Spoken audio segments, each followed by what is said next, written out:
keeps us pretty busy, and it requires lots of tools. The cell phones and notebooks, pens and pencils, laptops, lunch bags, water bottles, tons of stuff. Acting for a better world keeps us mobile, going to school and work, protests, coffee shops, museums, parks. So if you have a lot of stuff and you go a lot of places, you need a backpack or book bag or purse or fanny pack or briefcase or lunchbox or grocery bag. Today, Sandy and I will be leading a blessing of the backpacks and all the other bags. This special ritual will help you start the school year fresh, whether or not you go to school. All of us, all ages, will stay in the sanctuary for the whole time. Unless you need a break. And there are supervised activities and quiet space back in the Jupiter room or the nursery. And we understand, go anytime. So we have some special guests to do our chalice lighting. Come on up.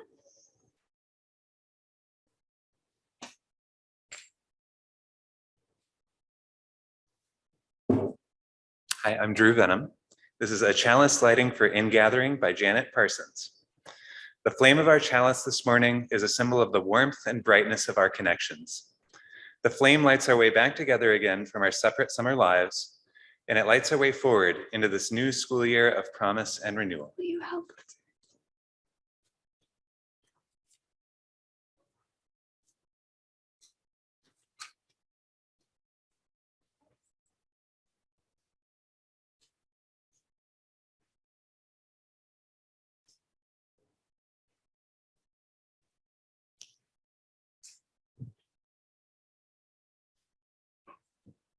Thank you, Xavier.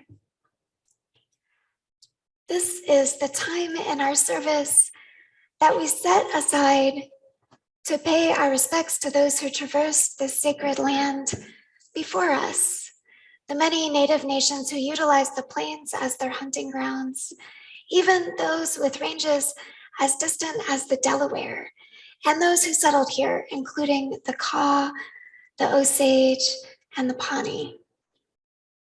Since today we are blessing our backpacks, let us reflect for a moment on what these peoples brought to this land and what they found here: stories, traditions, and ways of making food and building homes and being with each other.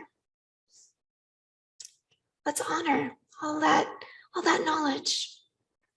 And let us grieve that those people were forced or tricked into leaving the land with only what they could carry on their backs or pack hastily into wagons. We can imagine them packing up, aware that they were leaving behind so many precious gifts of this place that you can't just pick up and take somewhere else. Smells and sounds, creeks, favorite trees, wild animal communities. And let's think about our backpacks, all of us, not just the stuff we brought here or our ancestors brought here, but also attitudes and beliefs.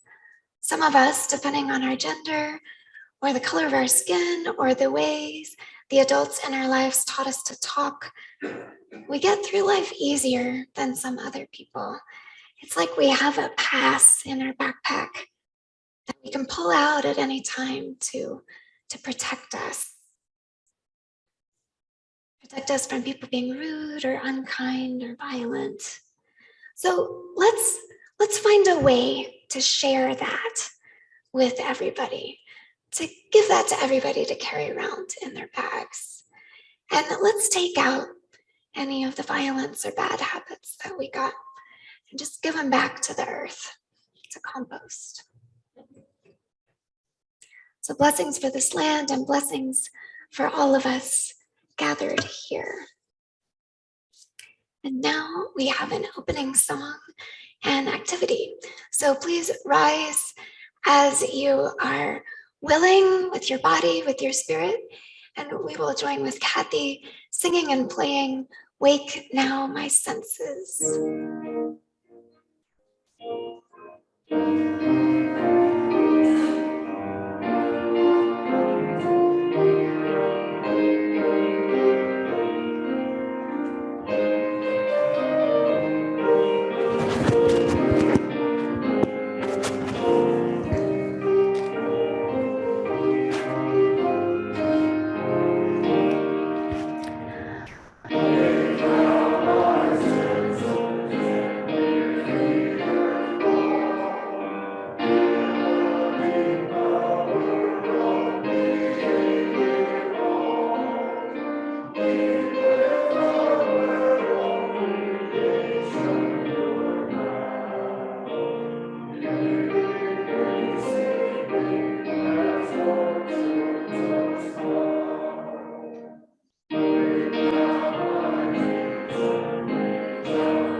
Wait, you don't have to sit down yet.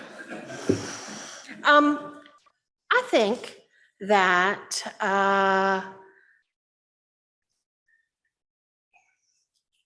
the waking our senses, key to that is knowing that there are others nearby and reminding ourselves that we don't have to go this alone. So it's been a while since we've done this. I'd like us all to stand, turn, and greet your neighbor.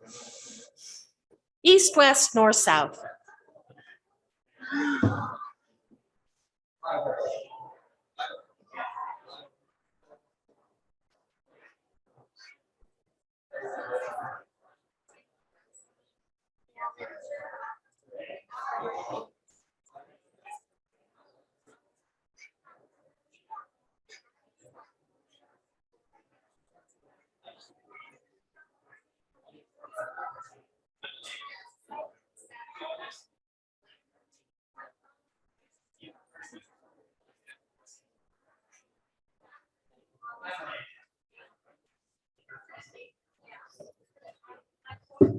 And now it's time to reflect upon the weight of the world.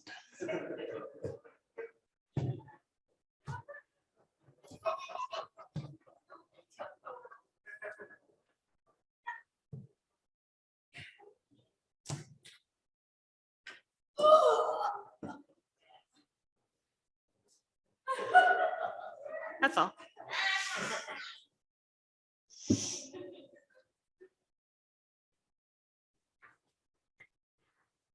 Many of us have very heavy backpacks. It's as if we carry the weight of the world on our shoulders. Well, that is the myth about the myth of Atlas, the Greek god who carried the weight of the world on his shoulders. Has anybody seen that image of the big, strong white guy with the beard and he's got a globe on his back? So I was investigating this myth, and I learned that in the original story, Atlas isn't carrying the world on his back. Does anybody know what he was carrying? The sky. He was carrying the sky. So to me, this seems just a little bit more manageable. I don't really understand what it means to carry the sky on your back, but at least you know where you can stand, because the earth can still be under you instead of on top of you. So it seems like poetry. This having the sky on your back seems like poetry to me, just to make us think. But in this story, what I learned was Atlas really was in a place in the story. He was in a garden at the very far edge of the world. And he wasn't alone. Even though he was busy holding up the sky, he still had a family and he had friends. There were nymphs in the garden, and there was a dragon in the garden, and there was a tree that had golden apples. And Atlas had visitors. So he had the visitor Heracles, who came to get some golden apples.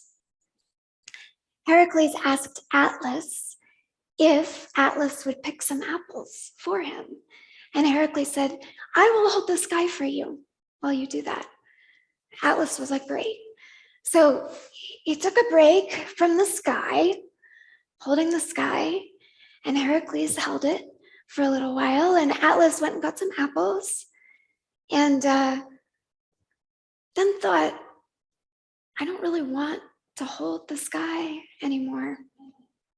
I could definitely use a break. Heracles, will you just keep holding the sky for me?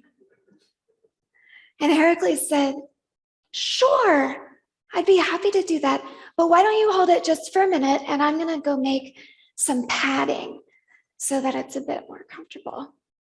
So Atlas agreed. He took back the sky, and what did Heracles do? He grabbed his apples and he ran. And that was the last Atlas saw of him. So as the story goes, Atlas is still there at the edge of the world, holding up the sky. So what can we learn from this story? What's the take home from this version of the story that I just told you? What is our message for today? Any thoughts? You can shout them back, I'll say them back. Ask for help. That didn't quite work for Atlas, though. Okay, so we did get a little relief. Get it in writing. Get it in writing. Maybe keep asking. Maybe you can find some other people. You know, there are other people there in the garden. The nymphs and the dragon and the spouse and the kids. Yeah. Any other lessons? Maybe we could all kind of take our turn holding up the sky. Maybe there's a lesson for us. We can help Atlas out, but it doesn't have to be a life sentence. We can take a break. All right, so we have a little folk song from Kathy, and thank you, Kathy, so much for playing for us.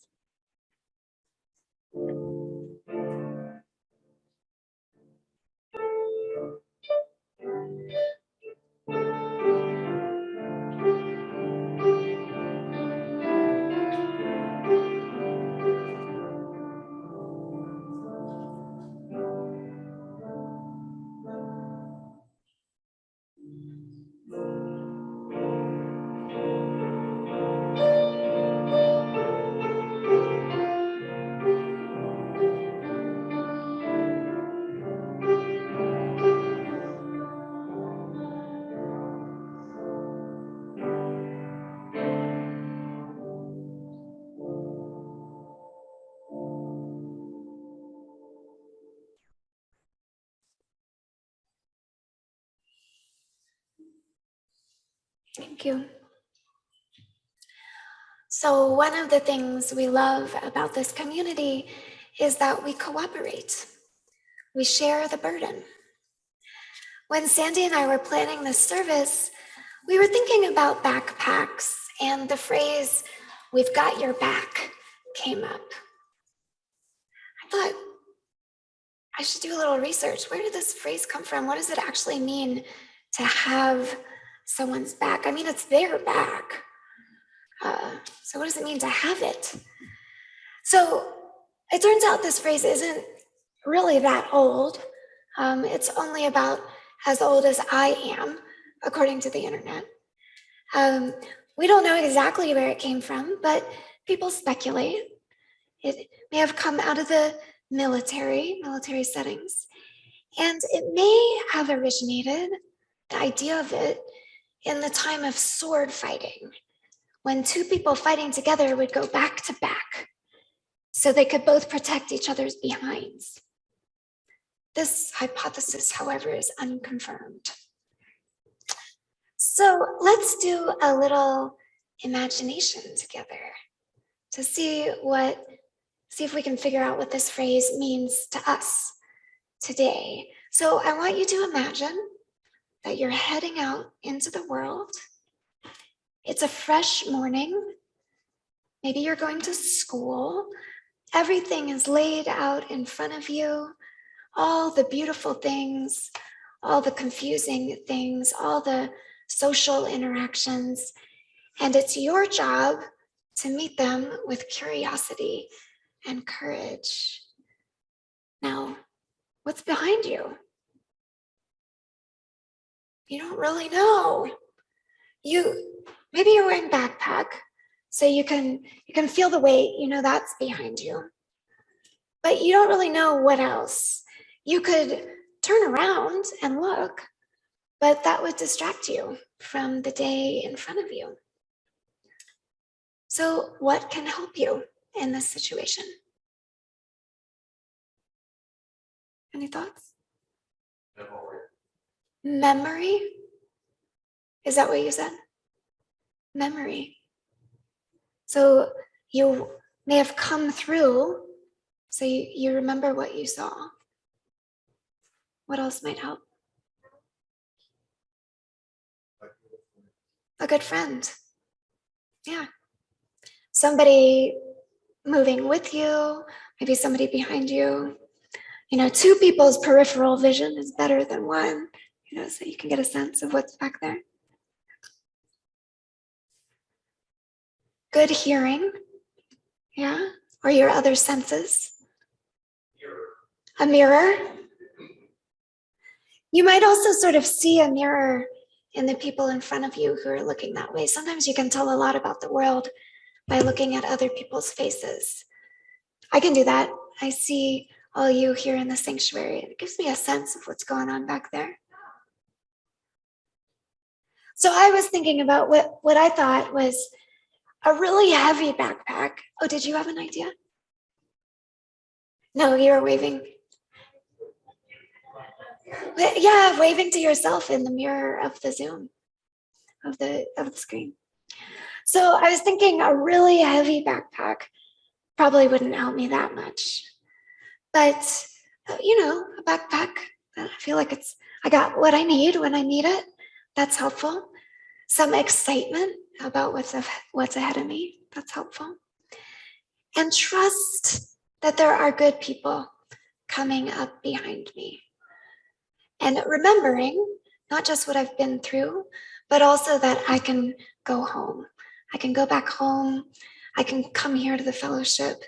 That helps me face the world with curiosity and courage.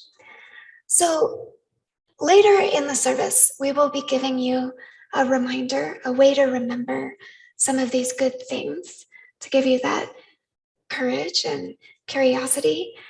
So even though not everybody here in the room or here on Zoom can be with you at all times when you're going out and living your life, like they can't literally be with you, you can know that our love goes with you. Our blessing goes with you. And I'll talk about that a little more later.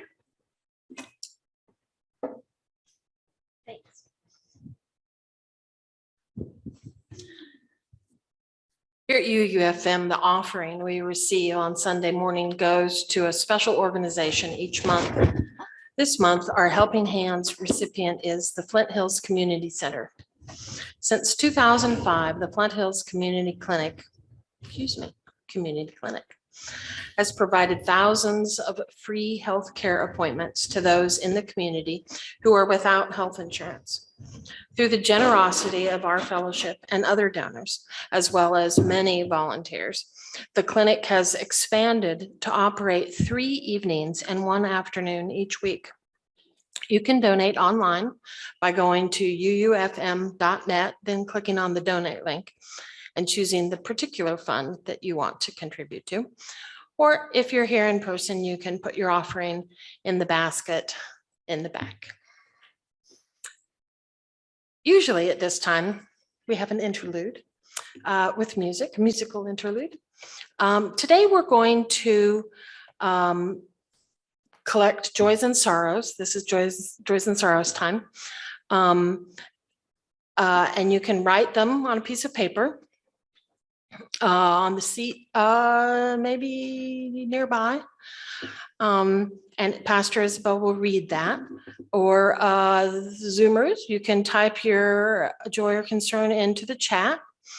And Linda will share those.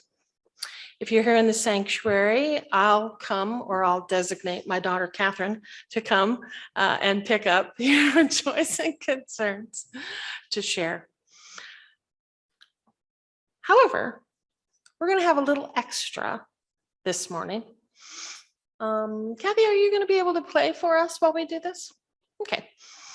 During religious education classes, we generally start with our principal song, like we did this morning, and then we follow with our own version of joys and concerns that one of my favorites of which is called Rosebud Thorn.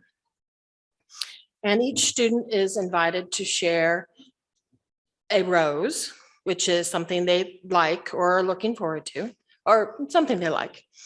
A joy, a bud, which is something they're looking forward to coming up, and a thorn, which is maybe something they're not looking forward to or a concern.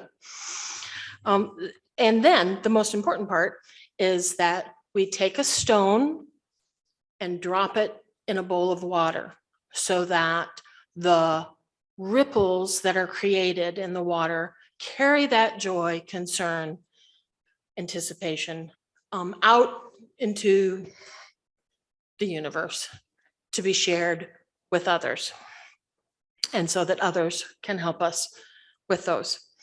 So today, students are always able to pass too. They don't have to talk. They can just do the important part, which is the stone and the water.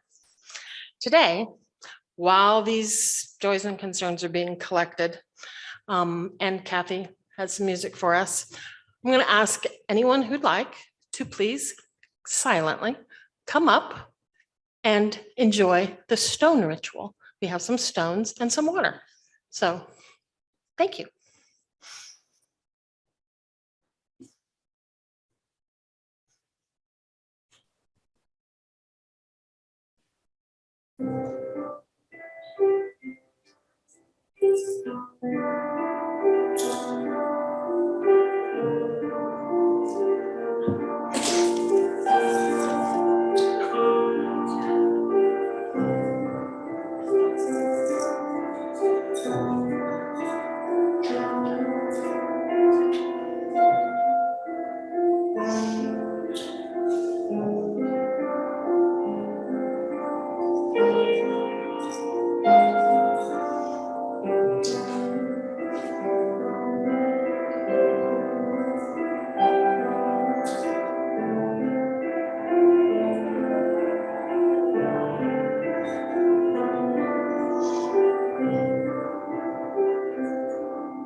Daydream. Thank you, Kathy. Daydream. So we've come to the time in our service where we hear about the joys and sorrows that people wish to share. So let us call up a spirit of generosity, vulnerability, courage, and compassion as we listen to what people have brought forward, the roses, the buds, and the thorns. So here in the sanctuary, we have many joys. We have one from Tom Phillips, so grateful for a boating trip 2 weeks ago with 4 college buddies in the waters off the Pacific Northwest. And I know there's some people in the room here too who are still feeling joyful from the UUFM boating trip a few weeks ago. We have from Jean a joy of sharing his pots in the KSU Union Gallery with the Colombian Artist Group. That's going for, I think, 3 more weeks till September 16th. We have a joy in the room from somebody who hasn't used drugs for a week. It's a big celebration. We have a joy from Christy. It's a joy to be back here in person for the first time in a long time. Glad to have you. So Linda, I believe you might have some joys too in Zoom land.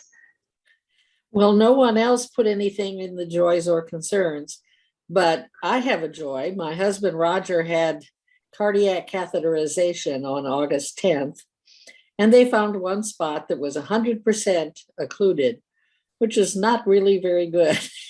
But they fixed it, they put in a stent, and now he's really getting pretty peppy. Lovely. Healing with support. Thank you. Glad for you, Roger. And Les Boschke just added something. Yeah. I'm successfully changing my sleeping schedule to earlier, and it's working. I wish I could do that. That sounds great. Yeah, that's a joy. I imagine a lot of us are trying out new things with the start of the school year, seeing if we can have more routine and rhythm. So we have one sorrow shared. I know with joy, there's always a mix. You know, we are complex beings. The one sorrow specifically lifted up today is about the war in Ukraine, that it continues for 6 months, a half year, and just holding in our hearts the truth that people are killed and kids are traumatized, and we don't know what to do. It's so hard to hold that together, but we do what we can to hold it, and we do what we can when we know what that is.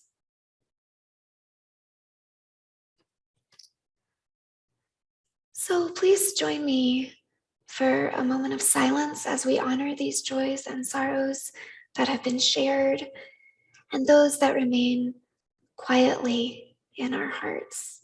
I will drop a stone in for all of those others that are unshared. May our burdens be shared, and may our gladness be amplified in the presence of those who love us.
So I opened our quiet time there with words. May our burdens be shared and our gladness amplified in the presence of those who love us. This is an intention, a hope, a prayer. I didn't ask anybody to lessen our burdens or give us gladness, but there's some power in just saying our hopes, saying what we hope for. I spoke as one of us, sort of as if we were standing in a circle. I said words that anybody could have said.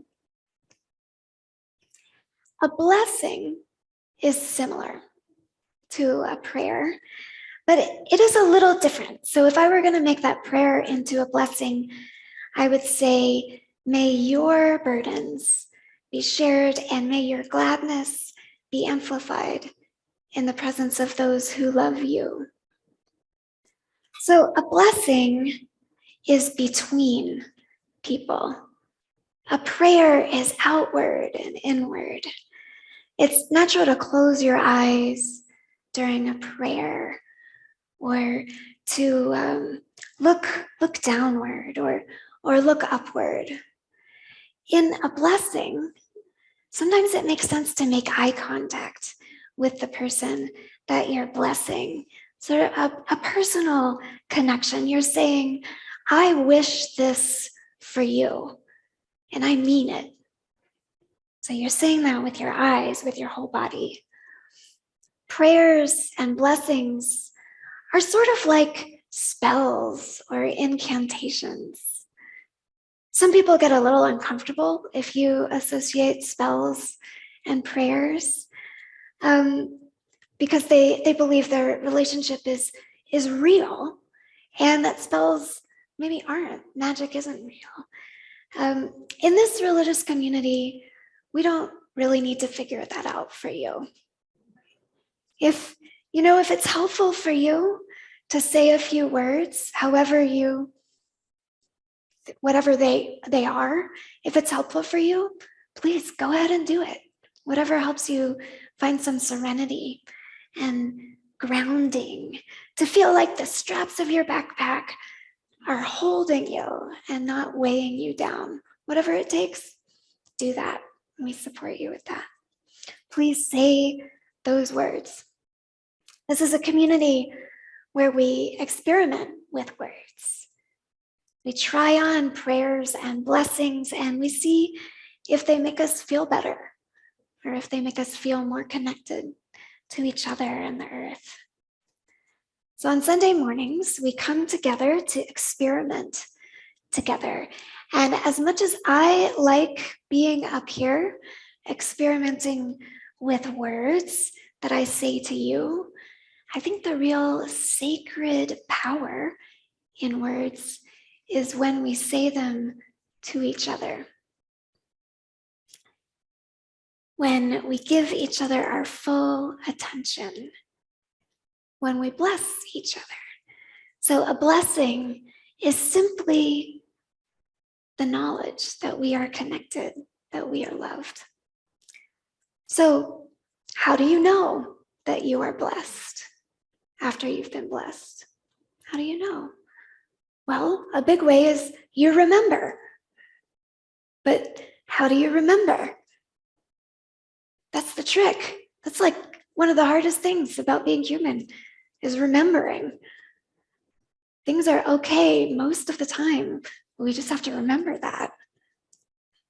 So today, we're going to give you a little talisman to help you remember that you are blessed. A talisman is an object. It's typically a ring or a stone, and it's thought to have magic powers or to bring good luck. Talismans are worn to protect you, to protect your present feelings, or to protect your hopes for the future. So Sandy has made us some talismans, and I think Doug is able to show it up there. It's already up there. I couldn't see behind me. So it's debatable whether an object on its own can protect us. But it can certainly remind us that we are loved. And that remembering can protect us from feeling lonely. So now is the time for the blessing of our backpacks. So here's how it's going to work. We're going to make a line down the aisle here in a moment. And when you get to the front of the line, Sandy's going to show us first how it works, and then we'll do it. You'll hold your bag up, and you will receive a blessing. And then you put your bag on, and you will be the person to give the next person a blessing. So Sandy and I will be here to help you through it. So when you have received your blessing and given a blessing, then you can go back to your seat. So, do we have the words? I didn't. Okay, so the words are,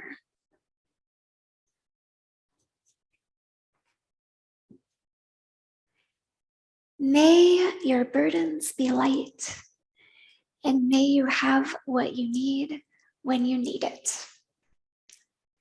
And I think I'm just going to hand it to the person. They can clip it onto their bag.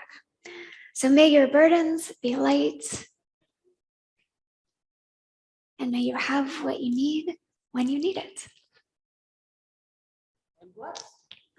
And come on up. We'll go one at a time, blessing each other. It's the second time I've done that. Would you like to bless the next person?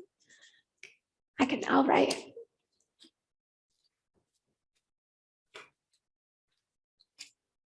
There you go. May your burdens be light, May your burdens be light. and may you have May what you you need. have what you need when you need it.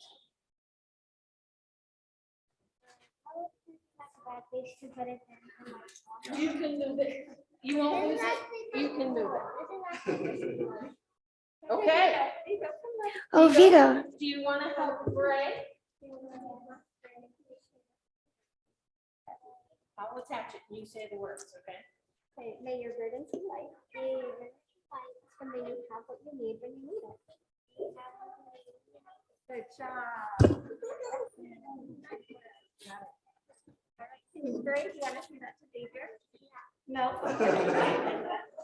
May your burdens be light. May you have what you need when you need it.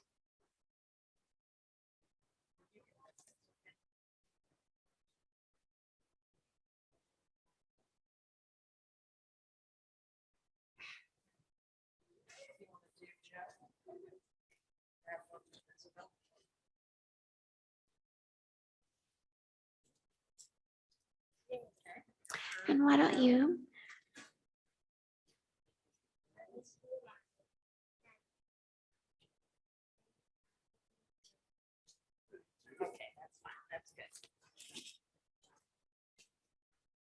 May your burdens be light, and may you have what you need.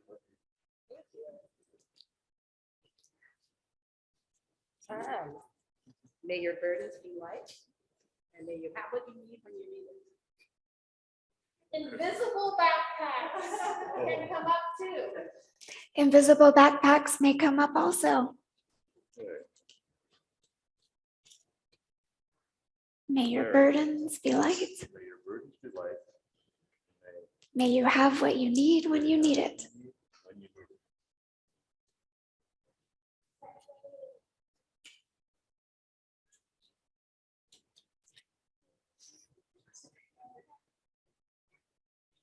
May your burdens be light. May you have what you need when you need it.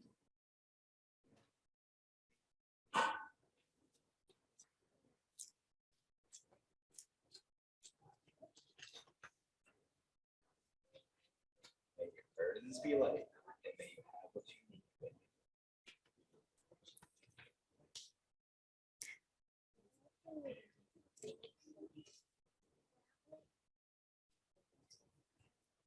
May your burdens be light. And may you have what you need when you need it.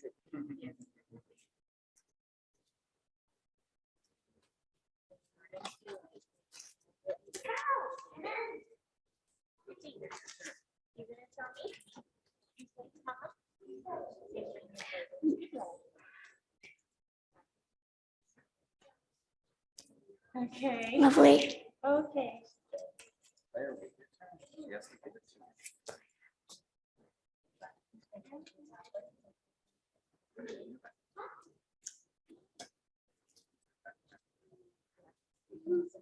Will you?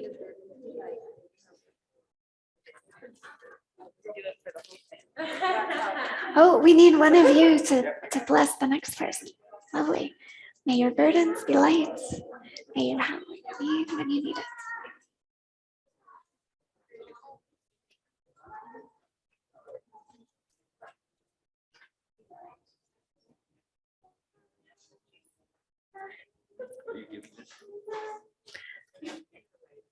That one is yours, Bryce. And you can give a new one. May your burdens be light. Thank you.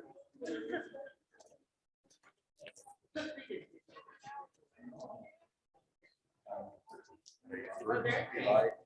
May you have what you need when you need it.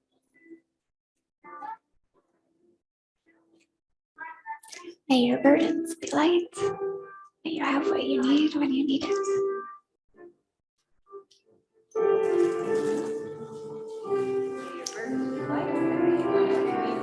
Thank you, Susan.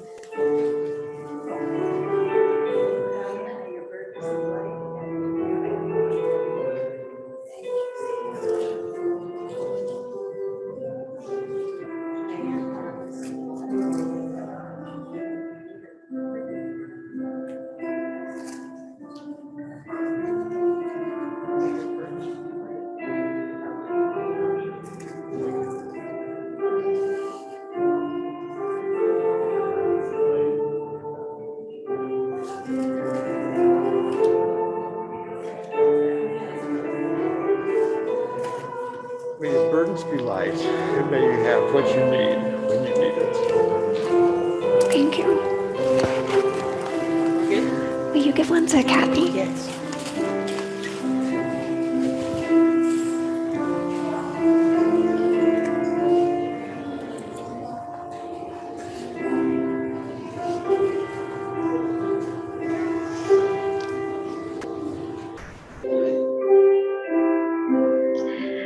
And now we're going to bless the folks on Zoom. So if we can see them up here. So if you're on Zoom and you would like us to bless your bag, hold your bag up, or hold your invisible bag up. That works too. Or your dog. Although, come back next month. We will bless dogs. But okay, good. So now everyone in the sanctuary, we're going to say the blessing. We're going to say it really loud. so that they can hear us wherever they are. Do you remember the words? Okay, ready? Let's go. 1, 2, 3. Your burdens be light, and may you have what you need when you need it. All right. You are blessed, everyone. And Linda, if you would please email me a list of the folks who are here. Sandy will send everybody their talisman in the mail. So everybody, and if for some reason you didn't get your talisman earlier, you're welcome to come up and get it afterward. But I think we got most everybody. So I have just a few more words for you. So here they are. You can't lose your blessing. It's impossible to lose your blessing. You might lose your talisman. They are laminated. They're pretty durable. It probably won't last you forever. You might lose it. You might even lose your backpack. That would be a bummer, but it wouldn't be the end of the world. You won't lose your blessing. You get to keep that forever. The talisman is just a reminder. And in addition to, instead of the talisman, you can also come back here. We will remind you. Just ask the people in your life. You are blessed. You are blessed simply by being you. Simply by being you. You bless us.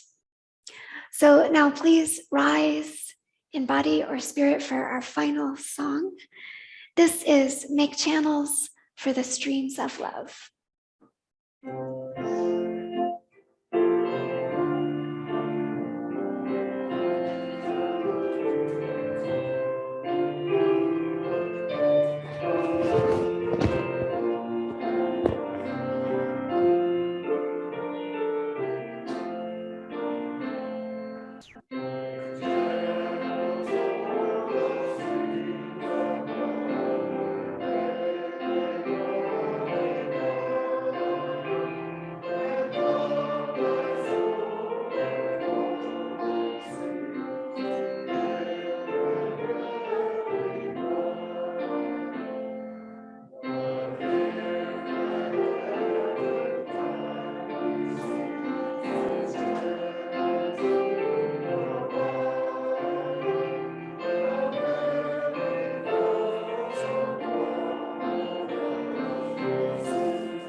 Thank you, Kathy.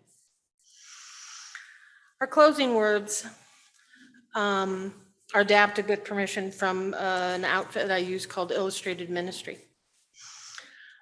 Shall you be coated this year with miracles of mercy and strength, and appreciate every single ordinary moment. Friends, children, families, and all who love them, go out into the beautiful world. Go and play. Go and learn. Go and love each other. Go and love others. May you be filled with loving kindness for yourself and everyone around you. May you be kept safe, healthy, full of joy, and may it be ever so.